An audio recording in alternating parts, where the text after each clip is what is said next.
सुतपा, मैं आप सबको स्वागत कर रही हूँ मेरे इस चैनल में जिसका नाम है लर्न राइट अवे बाय सुतपा। आज का जो वीडियो है हमारा प्रीवियस वीडियो का कंटिन्यूइंग पार्ट है, यानी कि जो चैप्टर 5 हमारा क्लास 6 ज्योग्राफी का चल रहा था उसका पार्ट 1 जो है कंप्लीट हो चुका है।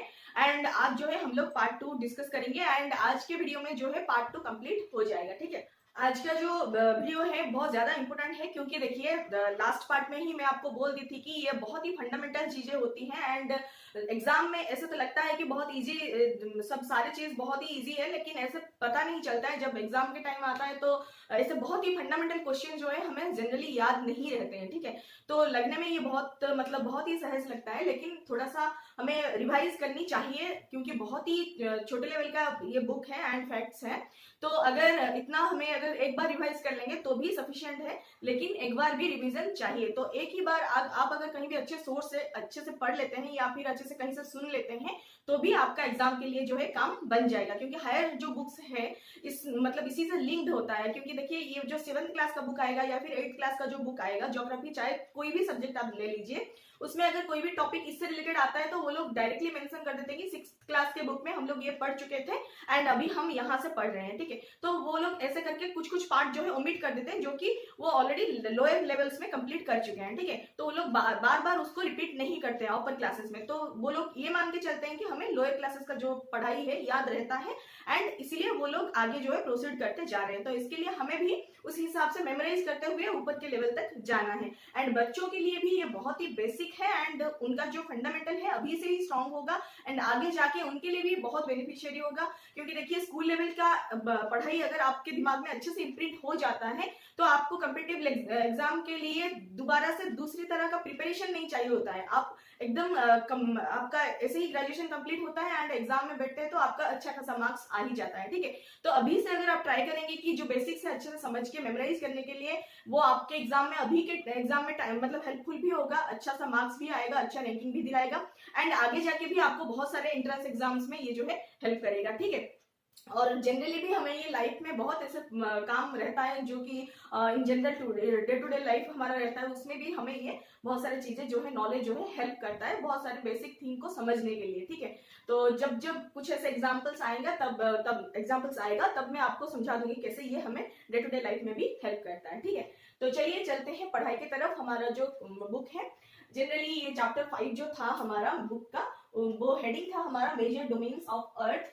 तो ये क्योंकि पार्ट 2 है तो यहाँ पे मैं 2 मेंशन करती हूँ, कंटिन्यूइंग पार्ट है। ठीक है, तो हम लोग लास्ट जो पार्ट 1 था हमारा, हम उसमें थोड़ा सा इंट्रोडक्शन लिए थे एंड उसमें जो है हम लिथोस्फीयर के बारे में जाने थे। लिथोस्फीयर यानी कि लैंड सरफेस के बारे में हम लोग जाने थे, लैंड मासेस जो भी हमारे अर्थ में एग्जिस्ट कर रहा है, जहाँ पे हम लोग सर्वाइव कर रहे हैं। ठीक है, जो हमारे कंटिनेंट्स है कितने हैं, जो भी है आप कमेंट करके लिख दीजिए कि कितने कंटिनेंट्स हैं एंड कौन कौन सा है एंड सबसे बड़ा कौन है एंड सबसे छोटा कौन है। ठीक है, फिर आज जो हम डिस्कस करेंगे ये हमारा हाइड्रोस्फीयर के ऊपर पहले हम डिस्कस कर लेंगे, और 2 स्फीयर हमारा बाकी था क्योंकि लिथोस्फीयर कंप्लीट हो चुका था, तो हमारा फिर क्या बाकी रहा, हाइड्रोस्फीयर एंड एटमोस्फीयर, और तीनों को कंबाइन करके हमारा जो होता है वो है बायोस्फीयर। ठीक है, तो दोनों को पहले डिस्कस कर लेंगे फिर बायोस्फीयर के बारे में थोड़ा सा जानेंगे। तो हाइड्रोस्फीयर में जनरली क्या होता है, देखिए हाइड्रोस्फीयर यानी कि जो भी वाटर रिलेटेड जो भी हमारा एग्जिस्टिंग एरियाज है सबको मिला के हमारा जो है हाइड्रोस्फीयर बनता है। ठीक है, क्योंकि हमारा अर्थ जो है ब्लू दिखता है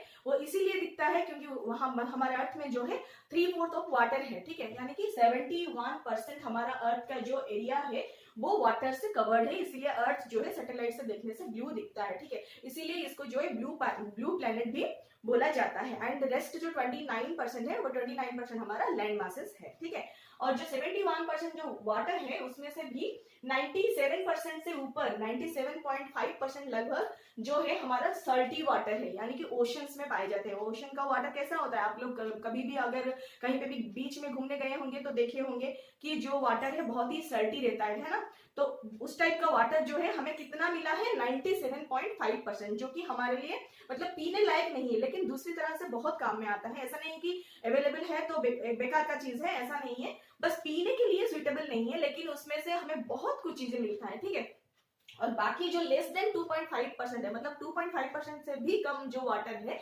जनरली फ्रेश वाटर है, ठीक है, जो कि पीने लायक है। लेकिन उसमें से भी हम जो है सब कुछ पीने के लिए कंज्यूम नहीं कर सकते हैं, क्योंकि देखिए उसमें से भी ऐसे बहुत सारे फ्रेश वाटर सोर्सेज जो है अंडरग्राउंड है एंड आइस कैप्स में है एंड दूसरे टाइप का जो ग्लेशियर है हमारा, जो ग्लेशियर में बड़े बड़े आइस शीट्स होते हैं, वहां पे वो जो फ्रेश वाटर है हमारा फ्रीज होके रहा है आइस के फॉर्म में, जो कि हम लोग जनरली यूज नहीं कर पाते हैं। एंड अंडरग्राउंड वाटर जो है हम थोड़े बहुत यूज करते हैं, और आजकल जो बोरवेल्स होता है जनरली अंडरग्राउंड वाटर को ही हम यूज करते हैं। लेकिन पहले जो हमारे एंसेस्टर्स थे वो जनरली क्या करते थे, पॉन्ड या फिर रिवर के ऊपर ही डिपेंडेंट रहते थे, फ्लोइंग वाटर के ऊपर ही डिपेंडेंट रहते थे, ठीक है। तो इस तरह से हमारे लिए जो है फ्रेश वाटर का सोर्सेस है। एंड सारे मिला के आप कुछ भी सोच लीजिए, वाटर का सोर्स कुछ भी है। हाँ, आप सोच रहे होंगे कि एटमॉस्फेयर में जो वाटर वेपर है वो भी क्या हमारे हाइड्रोस्फीयर में आता है? जी हाँ, वो भी हाइड्रोस्फीयर में ही आता है, ठीक है। तो सबको मिला के जो है ये जो फ्रेश वाटर एंड वो जो सल्टी वाटर, सबको मिला के हमारा हाइड्रोस्फीयर बनता है। और जो हाइड्रोस्फीयर है जनरली हमारे लिए जितना ये इंपॉर्टेंट है, हमारे हाइड्रोस्फीयर में बहुत सारे ऐसे एनिमल्स एंड प्लांट्स भी होते हैं जो हमारे लिए काम में भी आते हैं, एंड वो हमारे नेचर का जो बैलेंस बनाए रखने के लिए भी हेल्प करते हैं, ठीक है। तो इस तरह से हमारा हाइड्रोस्फीयर जो है काफी ज्यादा इंपॉर्टेंट है सबके लिए, हम सबके लिए, और जो लाइफ एग्जिस्ट करने के लिए, ठीक है। तो थोड़ा सा उसके बारे में जानेंगे, ओशन के बारे में जानेंगे, क्योंकि ये बहुत ही बड़ा एरिया में फैला हुआ है। 97.5% जो हमारा हाइड्रोस्फीयर का वाटर है ओशंस में ही है। तो थोड़ा सा ओशन के बारे में जानेंगे। जनरली हमारा जो ओशन है 5 ओशन है हमारे पास हाइड्रोस्फीयर में, ठीक है। तो 5 ओशन में हम थोड़ा साइज वाइज डिस्कशन करेंगे।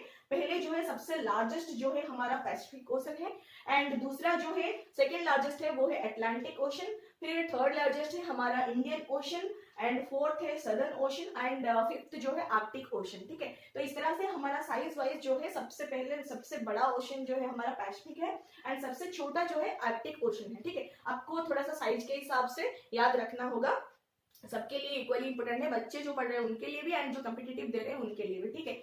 जनरली ये जो ओशन है सब अपने आप से लिंक्ड है, कहीं ना कहीं छोटे से मतलब स्ट्रेट के थ्रू से भी आप बोल सकते हैं वो लिंक्ड ही है, और वाटर जो है कंटिन्यूअसली फ्लो करते रहता है, ठीक है। और वाटर फ्लो किस तरह से करता है? जनरली 3 मूवमेंट होता है जिससे वाटर जो है फ्लो करता है। एक है हमारा वेव्स, दूसरा है टाइड्स, एंड तीसरा है करंट, ठीक है। इन तीनों मूवमेंट में वाटर जो है मूव करता रहता है, और वाटर का लेवल जो है थ्रू आउट द एरिया, हमारा थ्रू आउट द अर्थ जो है एक ही लेवल है, ठीक है। इसीलिए हमारा जो भी हाइट जब भी मेजर किया जाता है, चाहे माउंटेन का हो, चाहे लैंड सरफेस का हो, चाहे कोई भी आप ऊंचाई का जब हाइट जो है नापते हैं, तो हम लोग हमेशा सी लेवल से ही मापते हैं, ठीक है।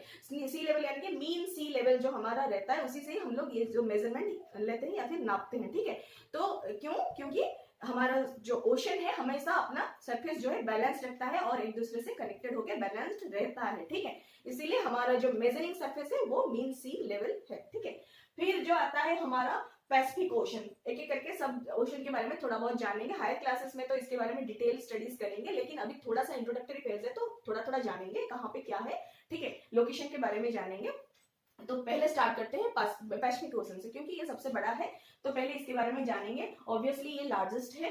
फिर इसका जो स्प्रेडेड एरिया है, यानी कि ये 1/3 एरिया जो है अर्थ का उसमें ये फैला हुआ है, ठीक है। पैसिफिक ओशन जो है एरिया, मतलब एरिया वाइज देखेंगे तो अर्थ का जितना एरिया है टोटल एरिया से 1/3 एरिया जो है ये ओशन ही कवर करके रखा हुआ है। तो आप अभी समझ पा रहे होंगे कि कितना बड़ा ये ओशन है, ठीक है। फिर आता है जो मरियाना ट्रेंच, जो है सबसे डीपेस्ट प्लेस, हम लोग लास्ट ही लेशन में डिस्कस किए थे। सबसे हाईएस्ट एंड सबसे डीपेस्ट, हाईएस्ट जो था कौन सा था? माउंट एवरेस्ट का चोटी जो है हमारा सबसे हाईएस्ट प्लेस था, ठीक है। और सबसे डीपेस्ट कौन सा था? मरियाना ट्रेंच, ठीक है। इसका डेप्थ कितना है आप कमेंट करके बता दीजिए, ठीक है। तो मरियाना ट्रेंच जो है हमें पैसिफिक ओशन में ही देखने को मिलता है, एंड ये जो इसका जो साइज है जनरली ऑलमोस्ट सर्कुलर शेप है इसका। एंड ये कहाँ से कैसे फैला हुआ है? आपके पास अगर एटलास हो या फिर ग्लोब हो तो आप देख सकते हैं, नहीं तो अगर हो सके तो मैं यहाँ पे इमेज डाल दूंगी, ठीक है। तो Asia, Africa, north and south America जो है, एशिया इधर रहा हमारा, जो इंडिया है एशिया में ही आता है। तो एशिया, फिर अफ्रीका, फिर आता है नॉर्थ एंड साउथ अमेरिका। इस तरह से ये जो इसके जो चारों तरफ जो ओशन है हम उसको क्या बोलते हैं, मतलब ये जो 4 कंटिनेंट्स है ये जनरली पैसिफिक ओशन को सराउंड करके रखते हैं, ठीक है। मतलब ये चारों कंटिनेंट्स जो है इसी ओशन से ही कनेक्टेड है, मतलब ये बहुत ही बड़ा कंटिनेंट है और ये चारों देश इसके अंदर ही रहते हैं, ठीक है। तो बहुत ही बड़ा ओशन है एंड साइज में हमारा जो अर्थ का 1/3 एरिया जो है ये कवर कर लेता है, ठीक है। फिर आता है सेकंड लार्जेस्ट यानी कि अटलांटिक ओशन। अटलांटिक ओशन जो है हमारा एस शेप्ड है, क्योंकि ये देखिए हमारा north America and south America जो है कुछ ऐसे फ्लैंक करके रहा है, तो उसका जो शेप है आप देखेंगे लगभग एक एस की तरह है। तो इधर रहा हमारा यूरोप एंड अफ्रीका एंड इधर रहा हमारा नॉर्थ एंड साउथ अमेरिका। तो ये जो बीच का जो एक पतला सा एक नैरो स्ट्रिप आपको दिखेगा वो जो है हमारा अटलांटिक ओशन है, लगभग इस तरह का शेप है इसका।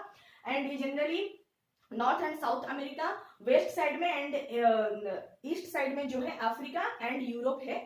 तो दोनों साइड में इसका जो है बहुत बड़े बड़े कंटिनेंट्स हैं एंड बीच में बहुत ही पतला एरिया में, मतलब as compare to Pacific Ocean, क्योंकि ये ओशन है तो ओशन तो बहुत ही बड़ा है, मतलब बहुत ही बड़ा है, लेकिन पैसिफिक ओशन से कंपेयर करके बहुत ही कम जगह पे फैला हुआ है, लेकिन लेंथ वाइज जो है बहुत ज्यादा डीपर है, ठीक है। मतलब बहुत ज्यादा लेंथ इसका है और बहुत बड़े बड़े कंटिनेंट्स को जो है ये टच कर रहा है। एंड क्योंकि इसका जो बीच जो आप बोल सकते हैं कनेक्टेड है दूसरे कंटिनेंट के साथ, वो बहुत ही अबड़ खबड़ है, यानी कि हम उसको क्या बोलेंगे, इसका जो बीच है जनरली इंडेंटेड है। इंडेंटेड मतलब अबड़ खबड़ टाइप का, इस तरह का प्लेन नहीं है, ये अबड़ खबड़ करके रहा है।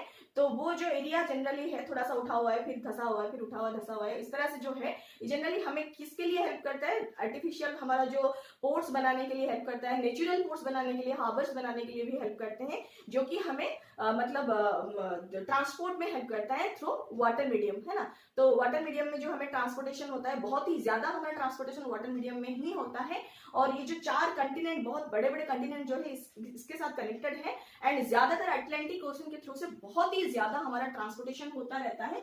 एंड ऐसे देखेंगे तो ये हमारा सबसे बिजिएस्ट ओशन होता है, कमर्शियली हम देखेंगे तो ये सबसे हमारा बिजिएस्ट ओशन है, ठीक है। तो दिस ओशन हमारा जो कमर्शियल एक्टिविटीज जो होता है बहुत ही हमेशा पीक पर रहता है और जो दूसरे हमारे जो ओशन होते हैं उससे कंपेयर करके, ठीक है। ये सबसे कमर्शियली बहुत ही रिच एंड बहुत ही बिजिएस्ट ओशन होता है, याद रखना पड़ेगा आपको। सेकेंड लार्जेस्ट भी है, बिजिएस्ट ओशन भी है, बहुत इंडेंटेड भी है, क्योंकि इंडेंटेड है इसीलिए ये हमें पोर्ट एंड हार्बर बनाने के लिए हेल्प करते हैं, और एस शेप का भी है। इस तरह से कुछ की पॉइंट्स जो है आपको थोड़ा थोड़ा याद रखना पड़ेगा। फिर जो थर्ड में आता है इंडियन ओशन। इंडियन ओशन जो है साइज वाइज थर्ड लार्जेस्ट भी है।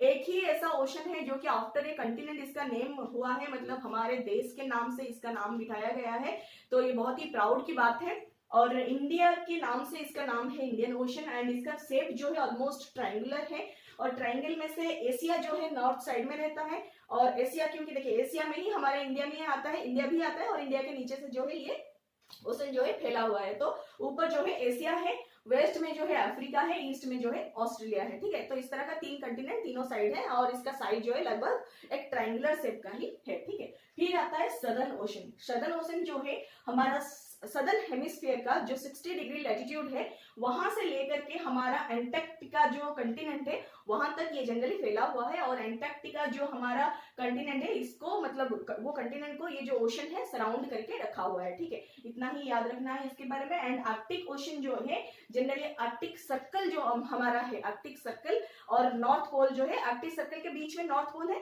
नॉर्थ पोल के चारों तरफ जो है आर्कटिक सर्कल है, और आर्कटिक सर्कल के अंदर जो है आर्कटिक ओशन हमारा पाए जाते हैं। वो जो आर्कटिक ओशन जो है नॉर्थ पोल को कंप्लीटली सराउंड करके रखा हुआ है। और ये जो पैसिफिक ओशन है, पैसिफिक ओशन से ये बहुत ही एक छोटा सा जो पाथ है उससे ये कनेक्टेड है। जिस तरह हम लोग लास्ट लेक्चर में डिस्कस किए थे कि 2 बड़े बड़े अगर कंटिनेंट टाइप का मतलब एरिया अगर एक दूसरे से अगर एक पतला सा एक अगर लैंड सरफेस के थ्रू से कनेक्टेड है तो हम लोग उसको क्या बोलते हैं, इस्थमस, ठीक है। तो उसी हिसाब से एक बहुत 2 बड़े बड़े ओशन अगर एक दूसरे से एक छोटा सा अगर वाटर पाथ के थ्रू से कनेक्टेड है तो हम लोग उसको क्या बोलते हैं, स्ट्रेट, ठीक है। वाटर पाथ से अगर कनेक्टेड है 2 बहुत ही बड़े वाटर बॉडीज तो उसको बोलेंगे स्ट्रेट। 2 लैंड मासेस अगर कनेक्टेड है एक दूसरे से बहुत पतले लैंड पाथ से तो उसको बोलेंगे इस्थमस, ठीक है। तो ये दोनों बहुत ही इंपॉर्टेंट क्वेश्चन है, काफी बार एग्जाम्स में पूछे जा चुके हैं, याद रखना चाहिए, याद रख लीजिए, ठीक है। तो आर्कटिक ओशन जो है पैसिफिक ओशन के साथ जिस स्ट्रेट से कनेक्टेड हुआ है उसको हम लोग बोलते हैं बेरिंग स्ट्रेट, ठीक है, बेरिंग स्ट्रेट। तो एक बहुत ही अच्छा क्वेश्चन बन सकता है। और ये जनरली हमारा जो मतलब आर्कटिक ओशन जो है हमारा north America and Eurasia, Eurasia क्या है, यूरोप एंड एशिया को मिला के हम लोग यूरेशिया बनाए थे। तो यूरेशिया एंड नॉर्थ अमेरिका जो है उनका जो नॉर्दर्न पोर्शन है, ठीक है, नॉर्दर्न पोर्शन मतलब ऊपर वाला पोर्शन जो है ये कंटिनेंट का वो जनरली आर्कटिक ओशन के साथ कनेक्टेड है या फिर टच में रहा है, ठीक है, मतलब ये पूरा ऊपर ही फैला हुआ है, इतना आप याद रख सकते हैं, ठीक है। ये था हमारा ओशन के बारे में। एंड अभी थोड़ा सा हम लोग जानेंगे एटमॉस्फेयर के बारे में। तो एटमॉस्फेयर क्या है? एटमॉस्फेयर जनरली जो गैस सरफेस हम लोग देखते हैं, अर्थ के ऊपर कुछ नहीं दिखता है, मतलब गैस है, ठीक है। तो वो जो खाली स्थान हमें दिखता है, ये जो गैसियस लेयर हमें दिखता है, इसको हम लोग क्या बोलते हैं? एटमॉस्फेयर बोलते हैं। इसमें बहुत सारे गैसेस होता है जो कि हमें बहुत ही मात्रा में चाहिए एंड बहुत एसेंशियल भी है, एंड कुछ ऐसे चीज भी होते हैं जो हमें नहीं चाहिए। आजकल जो है पोल्यूशन का रीजन बन चुका है, तो वो जनरली हमारे वजह से ही किया कराया है। और तो सब कुछ को मिला के हमारा जो है एटमॉस्फेयर बनता है। जनरली इसका हाइट जो है हमारा अर्थ सरफेस से अप टू 1600 किलोमीटर तक फैला हुआ है, ठीक है। तो 1600 किलोमीटर ऊपर तक आप अगर देखेंगे तो आपको अपना एटमॉस्फेयर जो है मिलता है। तो पहला जो लेयर है हम लेयर वाइज देख लेंगे। सबसे जो नीचे वाला लेयर जो कि अर्थ से सटा हुआ रहता है हमारा गैसियस लेयर, उसको हम लोग बोलते हैं ट्रोपोस्फियर। फिर उसके ऊपर जो आता है उसको बोलते हैं स्ट्रेटोस्फियर, स्ट्रेटोस्फियर, ठीक है, स्ट्रेटोस्फियर। फिर उसके ऊपर जाता है मेसोस्फियर, फिर उसके ऊपर आता है थर्मोस्फियर एंड लास्ट में आता है एक्सोस्फियर, ठीक है। एक्सोस्फियर या फिर आयनोस्फियर भी आप बोल सकते हैं, ठीक है। तो इस तरह से हमारा 5 लेयर जो है अर्थ के ऊपर जो है हमारा एयर का जो कंपोजिशन है आप याद रख सकते हैं। 5 लेयर जो है हमारा troposphere, stratosphere, mesosphere, thermosphere and exosphere, ठीक है। तो इस तरह से हमारा जो है 5 लेयर है। और 5 लेयर में से हमारा जो एयर का डेंसिटी एंड टेम्परेचर जो है वेरी करता है according to the height. And जब आप देखेंगे कि सी लेवल जो होता है, सी लेवल के ऊपर जनरली हमारा जो एयर का डेंसिटी है सबसे ज्यादा रहता है। एंड जैसे हम लोग लैंड मास में थोड़े से ऊपर जाते हुए जाएंगे तो हमें लगेगा कि एयर का जो डेंसिटी है कम होता जा रहा है एंड ऑक्सीजन का क्वांटिटी जो है कम होता जा रहा है। इसीलिए ज्यादातर जो क्लाइंबर्स ऊपर चढ़ाई करते हैं माउंटेन में, उनको ऑक्सीजन सिलेंडर जो है कैरी करना पड़ता है, क्योंकि वो लोग जब लैंड मासेस में ऊपर जाते हुए रहते हैं तो वहां पे क्योंकि जो हमारा एयर का जो डेंसिटी है कम होता जा रहा है तो उनको सांस लेने में तकलीफ होती है, इसीलिए वो लोग जो है ऑक्सीजन सिलेंडर जो है कैरी करते हैं अपने साथ, ठीक है। तो जनरली हमारे एटमॉस्फेयर में क्या क्या है थोड़ा सा देख लेंगे। हमारे एटमॉस्फेयर जो सबसे बहुत ज्यादा क्वांटिटी में गैस कैरी करता है वो है नाइट्रोजन, जो कि 78% होता है। एंड ऑक्सीजन सेकंड में आता है जो है 21%, जो कि हमारे लिए बहुत ही ज्यादा जरूरी है। सब सारे जो लाइफ एग्जिस्ट कर रहे हैं सबके लिए ऑक्सीजन जो है ब्रीदिंग के लिए बहुत ही एसेंशियल है, जो कि 21% है। तो दोनों को मिला के हो गया 99%। बाकी जो 1% रहा है उसमें कुछ परसेंटेज करके आप ऐसे मान सकते हैं कि बहुत सारे गैसेस अवेलेबल होते हैं। उसमें से कुछ इंपोर्टेंट जो होते हैं जैसे कि कार्बन डाइऑक्साइड हो गया, आर्गन हो गया, अदर गैसेस हो गया, वाटर वेपर्स हो गया, डस्ट हो गया, बहुत सारे ऐसी चीज है जो कि 1% के अंदर ही आते हैं, ठीक है। कार्बन डाइऑक्साइड वैसे तो आजकल एक प्रॉब्लम क्रिएट कर चुका है, लेकिन कार्बन डाइऑक्साइड भी जरूरी है। क्यों, किस लिए? इसलिए कि देखिए हमारा अर्थ जो है जो जितना भी हीट एब्जॉर्ब कर रहा है, अगर वो रेडिएट कर देता तो अर्थ जो है बहुत ही ज्यादा कूल हो जाता, ठंडा हो जाता, तो वहां पे भी लाइफ पॉसिबल नहीं हो पाता। तो कार्बन डाइऑक्साइड जो है सारा जो हीट जो भी अर्थ रेडिएट करने लगता है उसको हीट मतलब रेडिएट होने नहीं देता है। कुछ कुछ हीट जो है कार्बन डाइऑक्साइड जो है एब्जॉर्ब कर लेता है, जिसके वजह से अर्थ का जो एटमॉस्फेयर है काफी कुछ एक मॉडरेट टेम्परेचर में रहता है, जो कि हमें लाइफ एग्जिस्ट करने के लिए हेल्प करता है, हमें एक वार्म फीलिंग देता है, ठीक है। अगर इतना वार्म फीलिंग अगर नहीं होता तो भी अर्थ जो है एक कूलेस्ट प्लेस हो जाता, लाइफ जो है पॉसिबल नहीं हो पाता है ना। तो ये एक लिमिट तक चाहिए, लेकिन आजकल का जो कंडीशन है यहाँ पे कार्बन डाइऑक्साइड कुछ ज्यादा ही हो रहा है, जो कि हमारा ग्लोबल टेम्परेचर को काफी ज्यादा इंक्रीज कर चुका है, जिसकी वजह से हमारा आइस कैप्स जो है मेल्ट होने लगा है एंड हमारा टेम्परेचर जो है बहुत ही ज्यादा रेंज हो चुका है, ठीक है। तो ये अपने में एक क्राइसिस है, अभी कार्बन डाइऑक्साइड जो है एक बैलेंस लेवल में नहीं है। तो ये था हमारा ऑक्सीजन मतलब गैसेस के बारे में, कुछ इंपोर्टेंट गैसेस के बारे में। सबसे जो इंपोर्टेंट है हमारा ऑक्सीजन, जो कि सांस लेने के लिए हेल्प करता है। फिर नाइट्रोजन क्या हेल्प करता है? नाइट्रोजन जो है हमारे ग्रोथ के लिए हेल्प करता है, ठीक है। तो लाइफ एग्जिस्ट करने के लिए, ग्रोथ होने के लिए नाइट्रोजन जो है जरूरी होता है, ठीक है। फिर जो आता है एयर का मूवमेंट, जिस तरह वाटर का भी मूवमेंट रहता है उस तरह एयर का भी मूवमेंट रहता है। वाटर जैसे मूव करता है तो 3 मूवमेंट्स है उसका, वेव, टाइड एंड करंट। उस तरह से एयर मूव करने के लिए उससे भी कुछ क्राइटेरिया चाहिए, जो कि है high pressure and low pressure. देखिए यहाँ पे अगर मतलब एयर है और धूप यहाँ पे डायरेक्टली पड़ रहा है तो एयर जो है गर्म हो जाएगा। गर्म होगा तो क्या होगा? हल्का होगा। हल्का होगा, कैसे हल्का होगा? यहाँ से वाटर जो कंटेंट था वो वेपर के ऊपर उड़ गया तो फिर क्या होगा? एयर जो है हल्का हो गया तो फिर वो क्या होगा? ऊपर उठ गया। ऊपर उठने लगा है तो फिर ये जो जगह पे एयर था ये अगर ऊपर उठने लगा है तो ये जगह क्या बन जाता है, एम्प्टी स्पेस बन जाता है, खाली स्थान बन जाता है ना। तो ये खाली स्थान को भरने के लिए साइड वाइज जो भी कोल्ड एयर्स होंगे ये सब यहाँ पे रश करके आएंगे इसको फिलअप करने के लिए, ठीक है। तो ये जो फिलअप करने के लिए आ रहे हैं, यहाँ पे क्या था, यहाँ पे लो प्रेशर था, प्रेशर नहीं था क्योंकि बहुत ही कम एयर था या फिर नेग्लिजिबल था। कहाँ से एयर आ रहा है, जहां पे ज्यादा एयर था, ज्यादा एयर था मतलब वहां पे प्रेशर ज्यादा था, ठीक है। तो जहां पे ज्यादा प्रेशर था, हाई प्रेशर, वहां से लो प्रेशर यानी कि जहां पे एयर नहीं है, खाली स्थान है, वहां पे एयर जो है आ रहा है। तो हाई प्रेशर से एयर जो है लो प्रेशर एरिया में मूव कर रहा है। जब मूव करता रहता है तो हमें विंड का फील होता है।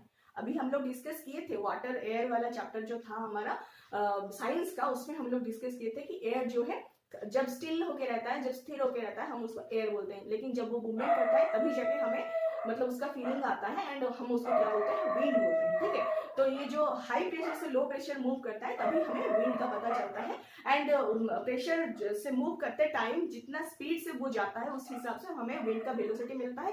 कभी कभी विंड वेलोसिटी जो है बहुत ही बड़ा क्राइसिस भी ले आता है, सबको ही मतलब कभी ना कभी ये एक्सपीरियंस किए होंगे, ठीक है। तो फिर आता है हमारा लास्ट बायोस्फीयर। इस चैप्टर का लास्ट पोर्शन जो है बायोस्फीयर है, सबसे इंपोर्टेंट पोर्शन है क्योंकि बायोस्फीयर में हम लोग आते हैं, बायोस्फीयर में सारे लिविंग कंपोनेंट्स आते हैं। ऐसे अगर हम लोग ब्रॉडली क्लासिफाई करेंगे तो बायोस्फीयर जो है दो ही क्लासिफिकेशन में आता है, जैसे कि एक हो गया प्लांट किंगडम एंड दूसरा हो गया जो हमारा एनिमल किंगडम, ठीक है। लेकिन उसमें बहुत सारी चीजें होते हैं, वो हम हायर क्लासेस में पढ़ेंगे। तो पहला ब्रॉड क्लासिफिकेशन जो है हमारा प्लांट एंड एनिमल किंगडम, यही जो है हमारा लाइफ डोमेन्स ऑफ लाइफ है, ठीक है। इसको एग्जिस्ट करने के लिए हमें क्या चाहिए, लैंड, एयर एंड वाटर, तीनों चाहिए, यानी कि लिथोस्फीयर, एटमोस्फीयर एंड हाइड्रोस्फीयर, तीनों बायोस्फीयर के लिए नेसेसरी है, ठीक है। फिर हमारा मतलब बैक्टीरिया जो सबसे छोटा से छोटा एनिमल आप मान सकते हैं, एनिमल किंगडम का छोटे से छोटा क्रिएचर जो है, माइक्रो बैक्टीरिया से लेकर के बहुत बड़ा ह्यूज मैमल्स तक सबको जो है एनिमल किंगडम में आता है और सबको जो है इसी बायोस्फीयर में जो है एग्जिस्ट कर रहे हैं, ठीक है। फॉरेस्ट जैसे हमारा हो गया, बहुत बड़ा बड़ा फॉरेस्ट जो हो गया, या फिर प्लैंटन्स हो गए, सी के ओशन के नीचे जो हमें प्लैंटन्स देखने को मिलते हैं, वो छोटे छोटे प्लांट्स जो होते हैं, सब कोई जो है प्लांट किंगडम में आते हैं। एंड फॉरेस्ट जो है हमारा जनरली लैंड सरफेस के ऊपर एग्जिस्ट करता है, हम लोग देखे होंगे। ये ज्यादातर हमें क्या हेल्प करता है, बहुत ज्यादा हेल्प करता है। देखिए ऑक्सीजन तो पहली बात है, दूसरी बात जो है वुड देता है, बहुत सारे वुड की जो हमारे घर में फर्नीचर्स रहता है या फिर वुड का डोर विंडोज हम लोग लगाते हैं, सब कुछ इसी से ही आता है। एंड पेपर से लेकर के कपड़ा तक सब कुछ हमारा प्लांट से ही बनता है, ठीक है। फिर जो आता है हमारा फ्लड, फ्लड को भी रिस्ट्रिक्ट करता है। कैसे, इसका जो मतलब प्लांट्स का जो रूट्स होता है जनरली मिट्टी को बांध के रखता है एक ही जगह पे, जो कि मिट्टी को धंसने नहीं देता है, जिसकी वजह से हमारा मिट्टी जो इधर उधर नहीं होता है। जब पानी आता है तो पेड़ के साथ मिट्टी के साथ वो भी कुछ उसका जो स्पीड होता है रुक जाता है, रुक रुक के पानी जो है आगे जाता है, जो कि फ्लड नहीं होता है। लेकिन वहां पे पेड़ नहीं रहेगा तो एकदम से जो मिट्टी है धसा हुआ जाएगा अंदर एंड जो है सबमर्ज हो जाएगा, एकदम पानी के अंदर जो है सबमर्ज हो जाएगा। इस तरह का क्राइसिस हम लोग देख चुके हैं, सुनामी, ठीक है, जो आया था अंडमान एंड निकोबार का जो लास्ट पोर्शन हमारा इंडिया का था उसको डुबा लिया था, ठीक है। तो इस तरह से जो सबमर्जिंग क्राइसिस होता है, फ्लड्स का जो मतलब फ्यूरियस हमें जो दिखने को मिलता है, रूप जो दिखने को मिलता है जनरली प्लांट से, वो रिस्ट्रिक्ट हो सकता है और ज्यादातर प्लांट ही रेस्पॉन्सिबल है इस तरह की क्राइसिस को रोकने के लिए, ठीक है। फिर जो पोल्यूशन होता है एयर में, उसको भी कहीं ना कहीं प्लांट्स होते तो अपने आप में वो प्यूरिफाई हो जाता, लेकिन प्लांट के एब्सेंस में जो हमारा कार्बन डाइऑक्साइड है जो जा रहा है एटमोस्फेयर में हमारे वजह से, जो कि हम लोग आजकल व्हीकल्स चला रहे हैं या फिर हमारा जो डिफरेंट हमारा डिफरेंट टाइप का ऑर्गेनाइजेशंस हो गया, बहुत सारे मिल्स हो गए, बड़े बड़े मिल्स हो गए, बड़े बड़े इंडस्ट्रीज हो गए, तो वो सब भी क्या करते हैं, बहुत सारे पोल्यूटेड एयर जो है एटमोस्फेयर में छोड़ देते हैं। तो वो सब जाके बाद में हमारा ग्लोबल टेम्परेचर को जो है रेज करते हैं, ठीक है। लेकिन प्लांट ज्यादा से ज्यादा होता तो क्या करता, वो जनरली कार्बन डाइऑक्साइड को कंज्यूम कर लेता एंड ऑक्सीजन को जो है एटमोस्फेयर में छोड़ता, तो हमारा ग्लोबल टेम्परेचर जो है एक बैलेंस मैनर में रहता। लेकिन अफसोस नहीं हुआ है, अभी बहुत ही बिगड़ चुका है ना। तो फिर बैलेंस जो है हमें इन तीनों में रखना चाहिए, हमारा लिथोस्फीयर, एटमोस्फीयर एंड हाइड्रोस्फीयर में बैलेंस जो है हमें बनाए रखना चाहिए। और ये हम ही लोग कर सकते हैं क्योंकि इंसान में ही इतना मतलब सोचने लायक कैपेसिटी होते हैं, दूसरे एनिमल्स में नहीं होते हैं। तो अगर ये तीनों लेयर बैलेंस्ड रहे तभी जाके बायोस्फीयर में लाइफ एग्जिस्ट करेगा। अगर तीनों लेयर में कुछ भी इम्बैलेंस होता है तो लाइफ जो है रहना इम्पॉसिबल हो जाएगा। और इस तरह का कई सारा मतलब बहुत सारा एग्जाम्पल जो है हम लोग देख चुके हैं। कई एरियाज में लाइफ जो है वैनिश हो रहे हैं, बहुत सारे स्पेसिस हमें आजकल देखने को नहीं मिल रहा है और धीरे धीरे ऐसे होते जा रहा है कि बहुत सारे स्पेसिस जो है लुप्त होते जा रहे हैं, हमें आगे आगे नहीं देखने को मिलेगा, है ना। तो इस तरह का जो सारा जो क्राइसिस हो रहा है, सबसे बचने के लिए सबको मतलब हमें क्या करना चाहिए, तीनों जो हमारा स्फीयर्स है उनको जो है बैलेंस में रखना चाहिए, ठीक है। तो इससे जो है हमारा आज का चैप्टर 5 जो है कंप्लीट हो जाता है, खत्म हो जाता है। अगर इससे रिलेटेड कोई भी क्वेरीज आपके मन में आ रहा है, कोई भी डाउट आ रहा है, तो आप बिल्कुल कमेंट करके पूछ सकते हैं। और अगर आपको अच्छा लग रहा है तो आपके दोस्तों के साथ शेयर कीजिए, सब्सक्राइब कीजिए एंड लाइक करना मत भूलिए। Thank you so much.